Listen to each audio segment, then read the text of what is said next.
At 9 o'clock you can see the presentation of man, woman and child, but the strange thing is how they present those human-like heads.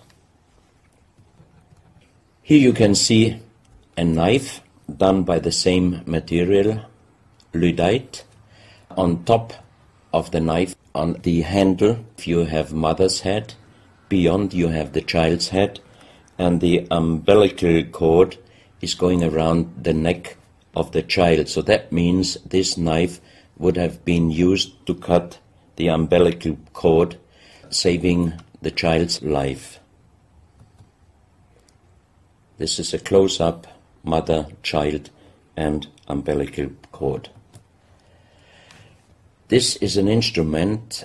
It might have been used for helping the child coming out, leaving the mother, when there were some complications. And it is also made out of the same material, Lyddite. You have here the vagina and the child's head coming out, and on the reverse side you can put only your thumb inside. That means you can only use this instrument with your fingers, meaning you cannot use power. So that means it might be safer helping the child leaving the mother than our instruments we are using in our days, because sometimes the modern instruments, while being used, can damage the child's head. This, we think, is a medical instrument. It is also Lyddite, and it's a perfect form. Another one, and these are other ones, they are very much smaller than shown on this photo. And when we did a material check in Vienna, the most expert worldwide checked those pieces. First of all, the material. Each one is done with Lyddite, and the form itself, he checked them, and finally he said, I cannot tell you how they were done, who did they make, but the only thing I can definitely tell you, from the same material in our days, we cannot make the same instruments. So how old they are we do not know, but as they were found in Colombia and they do not fit any existing pre-Columbian culture, we must consider that those artifacts are at least older than 6,000 years. But we cannot explain what kind of technology they did use to be able to make such instruments and such tools made with Lyddite. You can see each piece fits exactly every kind of hand, never mind how big the size of the hand was. Each instrument, each tool fits exactly each hand which was using those instruments. This face looks a little bit like the Maui, the big stone statues from Easter Island. Here you have a close-up. This, in joking, I call it the dentist chair. Perfectly done, but again, same material, Lyddite.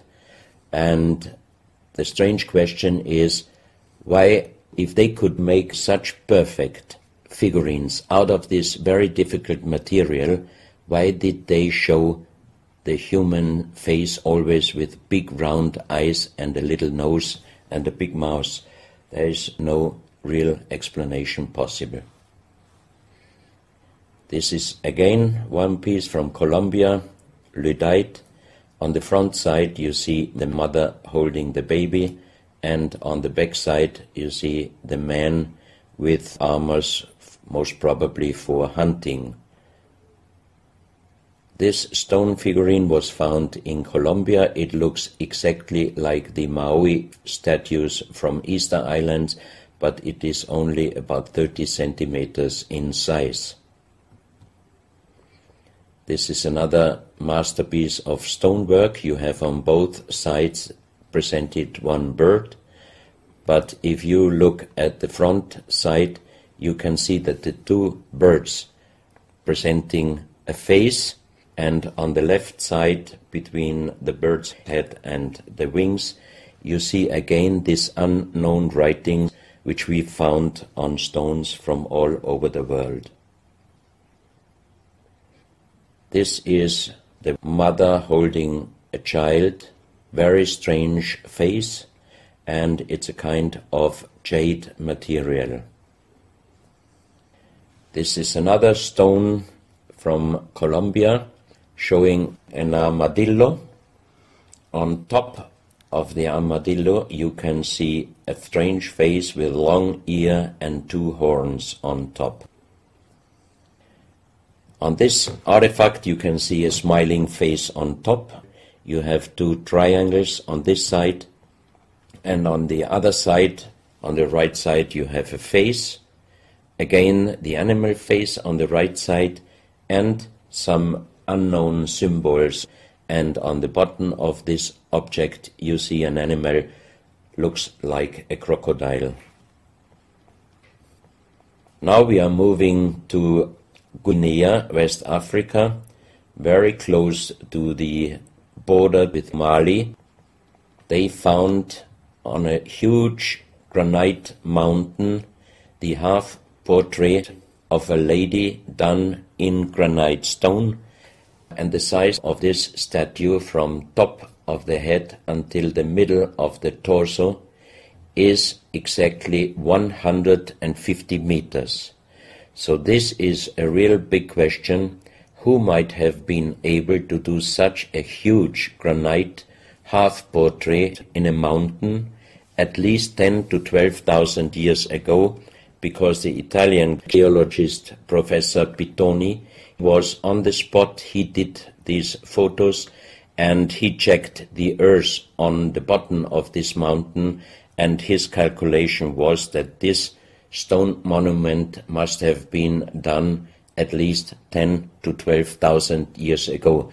But then we have the real big question: who could have been able to do such a big stone monument? Even in our days it would be impossible, or at least it would cost so much money that it would never be able to do.